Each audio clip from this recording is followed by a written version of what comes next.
Our Coffee, Cake, and Camo podcast would not be possible without the support of our awesome partners. Thank you, Griffles, for being a force behind the forces. Hey everybody, welcome to Coffee, Cake, and Camo. I'm Chelsea, and this podcast is brought to you by the USO of Hampton Roads and Central Virginia. Search the handle at USOHRCV and find us at hrcv.uso.org. And I'm Erica, and before we get started, we want to take a second now to thank a very special sponsor of the USO, because without their support, we couldn't bring you this podcast or work to fulfill the USO mission. So special thank you to Griffles for being an awesome supporter of your local USO and the military community. Absolutely. And in case any of our listeners are new to Coffee, Cake, and Camo or to the USO in general, the mission of the USO is to strengthen America's military service members by keeping them connected to family, home, and country throughout their service to the nation. All right, Chelsea. So not only did Dunkin' come out early with their pumpkin coffee latte drinks, which are delicious, might I add. So good. And we love Dunkin'. Everyone knows that. But we're also in the Burr months. That's right. First of all, those drinks are so good. And even though they're about 1,000 calories a cup, I'm still excited about them. But Right. yes, the Burr months, as you say, Erica, marks pumpkin season, which we touched on in a previous podcast episode, but we're finally here. And it's great. And even just saying pumpkin season means that you and I get to prove just how basic we really are. Plus, last week, we are very basic. We did our episode with you at the Norfolk International Airport. And so, I don't know, I guess it kind of feels like the leaves are turning and things are looking up. Maybe? Maybe. Air quotes. Yeah. Let's hope so. But yes, guys, everyone knows, and we've said this like throughout the entire summer. Chelsea and I have not been the biggest fans of this past summer. One, mostly because we couldn't travel anywhere or do anything like spectacular because of COVID, and that's fine because we're all being safe. But it's just been such a hot summer. Extremely hot, extremely humid summer. I mean, it gets pretty brutal here in Virginia. But Brutal. yeah. And so if we do see some leaves turning, I mean, that's a great sign. And I do kind of feel that way. I mean, sure, our expectations of the holidays and things like that, they might be altered a little bit, but the season does bring me a little bit of hope. Well, okay. Speaking of that, what are some things that you're looking forward to? What's your hope once these restrictions start lifting? So many things. Well, November is my favorite month, and it's a Burr month, and that's my birthday month. So I was gonna say you're born in November. That's right. It's also like the greatest month of the entire year because Thanksgiving, everyone loves food, you know. And fall clothing is the best. Like I like scarves a lot and really comfy jackets. So those are cool. But also, as basic as this sounds, like pumpkin picking. I can see you in a pumpkin patch just being all adorable and like a cute outfit, taking Insta photos. Yeah, that and like, okay, this has been like a super crazy trend. I don't know if like you've seen it, but on Facebook, everyone has been posting like photos of them in sunflower fields. Because I guess like now the sunflowers they're growing super tall, and I'm like, okay, so that's another photo shoot we'll have to do. Erica, in my heart of hearts, I'm like an 80-year-old, so no, I haven't seen on Facebook because I don't even look at Facebook. But it sounds cute. I can see you doing it. I mean, they're really cool, and you know, the sunflowers will get as tall as me and even taller, so I think that's pretty cool. But yeah, aside from those things, you know, what are you looking forward to, Chelsea? I mean, you don't like the summer months, and I don't like the heat, so I'm sure you're pretty happy that fall is here now, kind of. Girl, I cannot tell you how happy I am that it's finally getting cooler. So that is definitely, I'm looking forward to when it gets even cooler. Another thing that I'm looking forward to, and I think the whole country feels this way, is I'm just ready for the elections to be over so that people can stop talking about it because it's just nonstop. It's all you hear about. I want that to be over. I'm excited about that. And like, okay, fall clothing. I love a good scarf, but you know what I really love? What's that? A good boot. Oh, a really good boot. I'm excited for boot weather. And same with you, Christmas and Thanksgiving, because I love those holidays so much. It's crazy. Right. Oh, and how could I forget about Halloween too? That's like my favorite holiday. Oh yeah, but Halloween's going to be so different this year though, because like nobody can really go out. I mean, yeah. I'm actually pretty curious to see how like trick or treating is going to go for the kids and stuff, because that used to be like one of my favorite memories as a kid. But I mean, things are just, you know, has to be a little different this year, and that's fine. Yeah. Hopefully they figure out how to do it safely. Yeah, of course, because you know that comes first. It does. It does. Well, today's special guest, I want to get right into it. She is certainly lighting the way for many of us and truly has something for us to look forward to. Certainly. And with us today from the global producer of plasma-derived medicines and a true leader in the development of innovative diagnostic solutions, Grifols, is Vasta Hicks. Hi, Vasta. Hi, how are you doing? Hi, we're great. We're so excited to have you on. Thank you for having me. Absolutely. Certainly. Yeah, like Chelsea said, Vasta, we're really excited for you to talk to us on our podcast and just share with us about Grifols. But just to get started, can you share a little bit with our followers about Grifols and what exactly you do with Grifols? Sure. So first, I'm just going to say thank you for having me, and thank you to all your listeners for all your efforts serving our country and supporting our service members. Grifols is proud to be a supporter of the USO and is really appreciative of all the work that this organization does.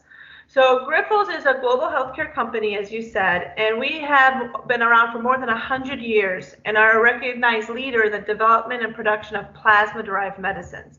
We have a network of more than 250 plasma donor centers that operate under the names of Biomat USA, Interstate Blood Bank, and Talicris Plasma Resources. And we have some of these locations right in the Hampton Roads area. All right, Vlasta. So I'm a little bit embarrassed to admit this, but I'm going to. I honestly don't know what plasma is. So can you explain what it is? I can't be the only one out there that doesn't know. You are not the only one. Okay, good. So plasma is a portion of the blood, and that is used as a starting material to make life-saving medicines. These medicines treat rare and chronic conditions. The plasma contains many proteins and antibodies that help our bodies function. And actually, one of the medicines made from plasma was first used in the battlefields of World War II. Doctors were able to save countless of lives by administering plasma medicines called albumin, which was used to stabilize the severely wounded until they could go to a hospital. And the best part is albumin is still being used in the military today. So that is my point of saying that plasma is needed now more than ever to make these medicines. Also, patients continue to need their treatments today. The patients that need these medicines tend to be more susceptible to the COVID-19 disease. Right. So those treatments are so critical to these patients today as they have been in the past. Wow. Mm-hmm. Wow, it seems like, plasma has had a long history with our military, and that's something I actually didn't even know. So that's really great to learn about today. Same here, obviously. Yeah. It's okay, Chelsea. I learned. I know now. Uh-huh. Now, what exactly is Grifols doing to help combat COVID-19? So Grifols believes, as well as other people in the industry, that plasma of those who have recovered from COVID-19 contains antibodies to the disease, and it is believed that it could treat those who might have it in the future. So Grifols, over the last few months, has begun identifying and selecting donors who have recovered from COVID-19. These folks come to our centers across the United States, including, again, the Hampton Roads area. And what we're doing is we're collecting that plasma, and we're going to harness and concentrate these antibodies. And we're going to produce a medicine that's going to be very specific to treating COVID-19. We believe this medicine, called hyperimmune globulin therapy, will offer a nice predictable and consistent dosing of the antibody against the virus. So doctors will have a better idea of exactly how much antibody they're giving to a patient.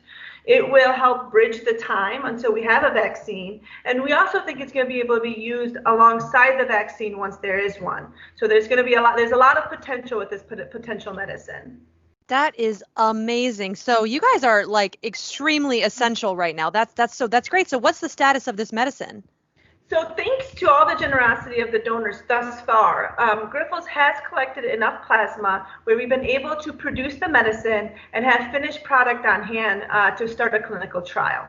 We're continuing to see the numbers grow, and as awareness grows, we're going to get more donations. And we need all those donations because of the trial as we move forward. We're collaborating with the National Institute of Health, so it's very much being driven by the NIH to help determine the efficacy and safety of the medicine. We're expecting the trial to start any day now and hoping to get a medicine out there as soon as possible.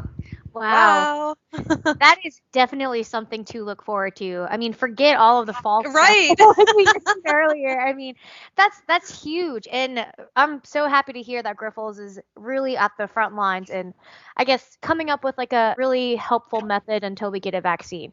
But you said a really key word there, and it was donors and donations. So how can recovered COVID-19 patients get involved? So first, plasma donation is a painless procedure. Thousands of people do it every day. And so anyone who's interested can visit grifflesplasma.com, and there they can learn a little bit more about the program. We have a pre-screening questionnaire that they'll fill out. Once they're pre-screened, Griffles will contact them, arrange for an appointment, and then they will go through the normal screening process. We do ask that potential donors had a positive test and been symptom-free for 28 days. Or they could have had a negative test after they've had the positive test and be symptom-free for 14 days. But we really do think that this is a great way for somebody who's recovered from COVID-19 to be able to help, potentially helping others in the future. That's massive. So for people that are kind of like me, I'm a little bit afraid to like give blood and do all of that stuff. But obviously you say that it's pain-free and it's a pretty easy thing. So what should donors expect from the process?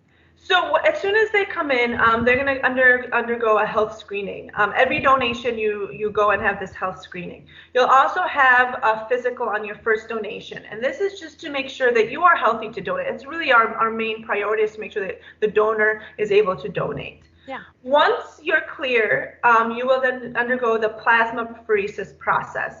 This process is where your blood is separated from plasma. So it's a machine, it's all single-use equipment, and we take your whole blood, it's centrifuged, separated, the red blood cells are returned back to your body, and the plasma goes into a bottle to be used for these medicines. The visit will take you, for that first visit, will take about 2 hours. But once you're a regular donor, it takes about an hour. And I say a regular donor is because we do encourage donors to commit to being donors. In a sense, please come in more than once. And the reason we're able to do this is plasma is mostly water. It has those therapeutic proteins and antibodies, but it's mostly water. The body quickly regenerates it. So a plasma donor is able to give up to twice a week as long as they have a full day in between donations.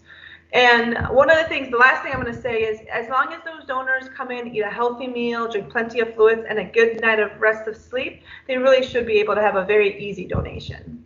Quite frankly, all the things that you're listing, a good amount of sleep and a couple hours out of your day, it sounds like a really small price to pay if it means saving a life. So that to me is a good deal.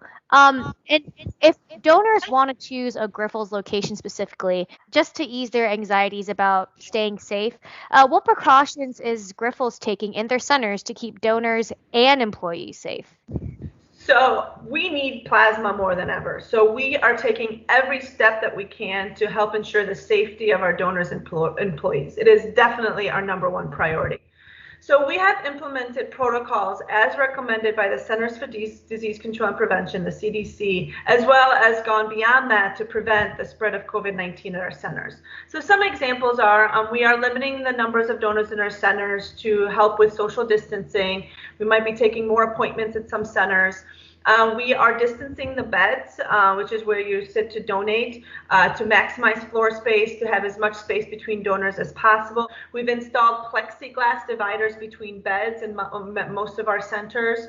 We're also reducing the waiting times in the lobby and how long you can sit in the lobby. Obviously, continue to enhance our existing cleaning protocols. The centers have always been very clean. They operate like medical facilities, so they've always been a very high level of cleanliness, but we've upped that up. We also have asked that everybody wears a face covering when inside the center. So both donors and employees are wearing face coverings. We are monitoring everyone's temperature before they come into the center. And most importantly, we ask everybody, if you're not feeling well, please stay home. For sure. Well, you know what? You heard it here, folks. It's easy. You are safe when you donate, and you could save lives if you do it too. So it is a win-win, like Erica said. And the work that Griffles continues to do is second to none. So, Vlasta, is there anything else you'd like to share with our followers?